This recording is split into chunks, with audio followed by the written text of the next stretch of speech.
नमस्कार, आप देख रहे हैं न्यूज प्लस नेशनल और आपके साथ में विजेंद्र सोलंकी। प्रधानमंत्री नरेंद्र मोदी करेंगे नोएडा एयरपोर्ट का शिलान्यास। जेवर में नोएडा इंटरनेशनल एयरपोर्ट का करेंगे भूमि पूजन और शिलान्यास। दरअसल 25 नवंबर को PM Modi Noida international airport का शिलान्यास करेंगे। इस पूरे कार्यक्रम में यूपी सीएम योगी आदित्यनाथ भी मौजूद रहेंगे। इसे एशिया का सबसे बड़ा एयरपोर्ट माना जा रहा है, यानी कि हिंदुस्तान का तो ये सबसे बड़ा एयरपोर्ट रहेगा ही, एशिया का भी सबसे बड़ा एयरपोर्ट इसको माना जा रहा है। एयरपोर्ट का निर्माण कार्य Swiss company Zurich airport international AG, Yamuna international airport private limited और नोएडा इंटरनेशनल एयरपोर्ट लिमिटेड को मिली है। नोएडा इंटरनेशनल एयरपोर्ट पर चल रहा पहले फेज का काम और ग्रीनफील्ड हवाई अड्डे का निर्माण 4 फेज में पूरा होगा। 5000 हेक्टेयर में बने के बाद 5 से 6 रनवे वाला ये सबसे बड़ा हवाई अड्डा होने वाला है।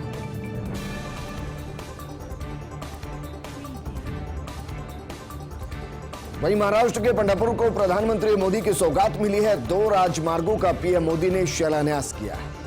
पीएम मोदी ने पालकी मार्ग का शिलान्यास किया है। वहीं पंढरपुर के विकास अभियान को लेकर बधाई दी और कहा कि श्रद्धालुओं की मदद करेंगे हाईवे। सभी संतों के चरणों में मेरा नमन। पंढरपुर में 2 हाईवे के विस्तार की आधारशिला रखी गई। दक्षिण भारत के लिए कनेक्टिविटी बेहतर होगी। आसा मार्ग अलग हो सकता है, लेकिन लक्ष्य एक हो सकता है। हाईवे बनने से श्रद्धालुओं को मदद मिलेगी। कठिनाइयों के बावजूद भगवान विट्ठल में आस्था अटूट। जीव जीव में भेदभाव रखना अमंगल है। अतीत में हमारे संतों पर हमले हुए, हम सभी को समान माने, यही सच्चा धर्म।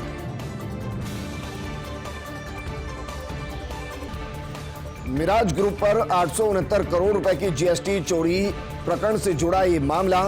गाजियाबाद के धनंजय सिंह की जमानत अपील पर बहस हुई है। वकील क्लीवंस क्लीटस और दीपक शर्मा ने पैरवी की और इस दौरान कहा कि कयास के आधार पर दर्ज किया गया है मुकदमा। लिंक जज एडीजे सतीश चंद्र गोदारा कल इस मामले पर फैसला सुनाने वाले हैं। दरअसल निचली अदालत से 1 नवंबर को याचिका खारिज हो चुकी है। मिराज तंबाकू ग्रुप से जुड़ी कंपनी का निदेशक है धनंजय। वहीं विनय कांत अमेटा की जमानत अपील भी खारिज हो चुकी है।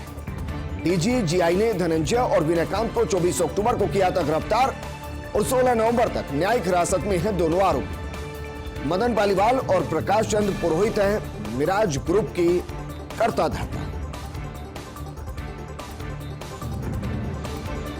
वहीं स्पाइस जेट से विमान लेने में रोड़ा। दरअसल विमानन कंपनी की जीएसटी नहीं चुकाने से यह संकट सामने आया। जीएसटी नहीं चुकाने से लीजिंग कंपनियों को नहीं मिल रहे विमान। कम से कम 13 बोइंग 737 विमानों को नहीं मिल रही एनओसी। स्पाइसजेट अपनी परिचालन लागत घटाने के लिए लौटाना चाहती नहीं, लेकिन पट्टा कंपनियों को ये विमान वापस देने की मंजूरी नहीं मिल रही। तो वहीं विमानन कंपनी स्पाइसजेट का बड़ा फैसला। स्पाइसजेट ने अपने ग्राहकों को नई सुविधा दी है। स्पाइसजेट ने यात्रा करने वाले यात्री अब किस्तों में भुगतान कर सकेंगे। ईएमआई के लिए ग्राहकों के पास 3, 6 और 12 किस्तों का ऑप्शन होगा। ग्राहक बिना ब्याज दिए 3 माह की ईएमआई के विकल्प का लाभ उठा सकते हैं। यूपीआई आईडी से करना होगा पहला भुगतान। विमानन कंपनी ने प्रेस विज्ञप्ति जारी कर नई योजना की जानकारी दी।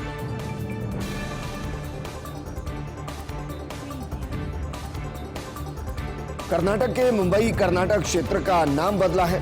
मुंबई कर्नाटक क्षेत्र का नाम बदला और बदलकर किया गया कित्तूर कर्नाटक। कर्नाटक के कानूनी विधायी मामलों के मंत्री जेसी मधुस्वामी ने इसकी जानकारी दी। कर्नाटक का महाराष्ट्र के साथ सीमा विवाद है और सीमा विवाद को देखते हुए कर्नाटक सरकार ने यह फैसला उठाया और मुंबई कर्नाटक क्षेत्र का नाम बदलकर कित्तूर कर्नाटक कर दिया गया।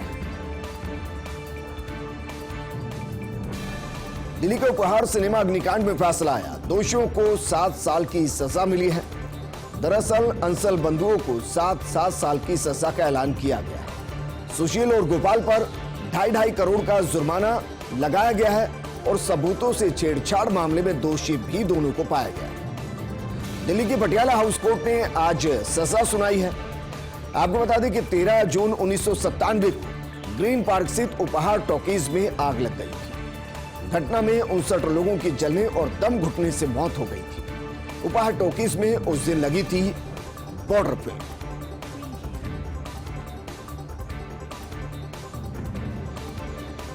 तो बड़ा फैसला है, 7 साल की सजा और उसके साथ 2.5 करोड़ का जुर्माना लगाया गया है।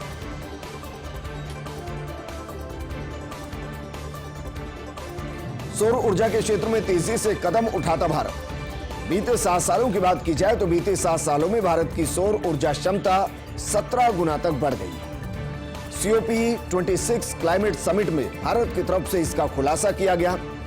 भारत में विश्व की 17% आबादी और सिर्फ 4% प्रदूषण है।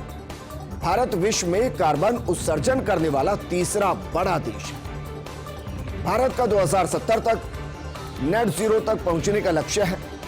ग्लासगो में जारी है अंतर्राष्ट्रीय COP26 क्लाइमेट समिट और उस दौरान ये आंकड़े भारत की तरफ से रखे गए।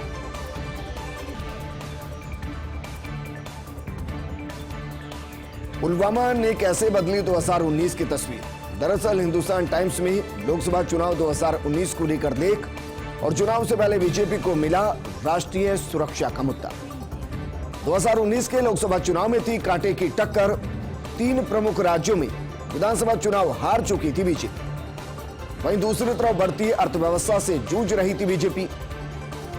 लेकिन 14 फरवरी 2019 को आत्मघाती हमले में शहीद हो गए थे 40 जवान। इसके बाद हुई बालाकोट एयर स्ट्राइक और बदल गया चुनाव का मुद्दा। केंद्र सरकार ने इसको पॉलिटिकली तरीके से भुनाया और केंद्र सरकार के इस बोल्ड फैसले के बाद सारे समीकरण चुनाव से पहले बदलते हुए दिखाई। सेलिब्रिटीज के बीच वेडिंग डेस्टिनेशन बनता राजस्थान और बॉलीवुड अभिनेता राजकुमार राव और पत्रलेखा जल्द करेंगी शादी। राजकुमार और पत्रलेखा नवंबर महीने में बंधेंगे परिणय सूत्र में। जानकार सूत्रों की माने तो 10, 11 और 12 नवंबर को होनी है शादी। राजकुमार राव और पत्रलेखा पिंक सिटी जयपुर में करेंगे ट्रेडिशनल वेडिंग।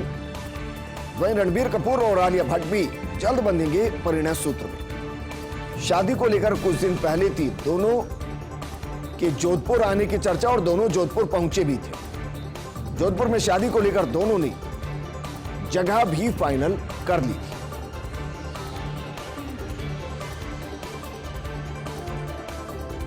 T20 में भारत बाहर हो चुका है वर्ल्ड कप से, लेकिन आज खत्म होगा कोहली और शास्त्री युग। दरअसल आज विराट कोहली और शास्त्री यानी कि रवि शास्त्री के युग का समापन हो जाएगा। T20 वर्ल्ड कप के आखिरी लीग मैच में नामीबिया से आज भारत की टीम भिड़ने वाली है। कल हुए मैच के बाद भारतीय टीम की सेमीफाइनल में पहुंचने की उम्मीदें खत्म हो गई थी जब न्यूजीलैंड ने अफगानिस्तान को हरा दिया था। लिहाजा इस मैच के परिणाम का टूर्नामेंट पर कोई असर नहीं होगा और इसके साथ ही भारत का अभियान भी समाप्त हो जाएगा। भारतीय क्रिकेट की टीम के कप्तान विराट कोहली ने घोषणा की थी कि टूर्नामेंट बतौर कप्तान उनका आखिरी T20 असाइनमेंट होगा। वहीं कोच रवि शास्त्री हर फॉर्मेट से अपना पद छोड़ रहे हैं। हालांकि यह भी सच है कि आज दोनों दिग्गज आखिरी मैच को खास बनाना चाहेंगे और क्योंकि मैच नामीबिया के खिलाफ है तो शानदार तरीके से इसको जीतना चाहेंगे। बीजेपी कार्यकारिणी मीटिंग में मंथन चिंतन की बड़ी बातें। दरअसल बंगाल में दीदी के खिलाफ और तेज करेगी संघर्ष को बीजेपी। वहीं छत्तीसगढ़ में सरकार बनाने पर ज्यादा फोकस किया गया है। इसके अलावा 5 राज्यों में चुनावी रणनीति पर भी विस्तार से चर्चा की गई है, जहां आगामी दिनों के अंदर चुनाव होने हैं। शीर्ष नेतृत्व और पदाधिकारियों में संगठन मजबूती पर भी मंत्रणा हुई। केंद्र सरकार के विकास और उपलब्धियों के प्रचार प्रसार का भी टास्क दिया गया है।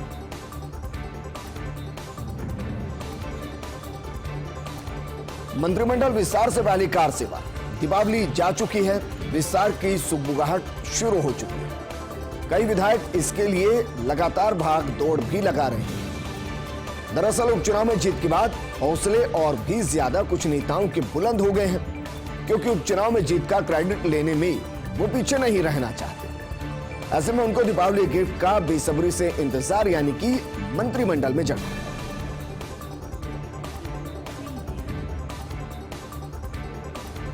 नेताजी से आगे बढ़ना चेले को महंगा पड़ा। अक्सर सुर्खियों में रहती है नेताजी और चेले की जोड़ी। कभी भी नेताजी का हाथ नहीं छोड़ता चेला, और नेताजी भी अपना मानकर चेले को हर जगह साथ लेकर चलते हैं।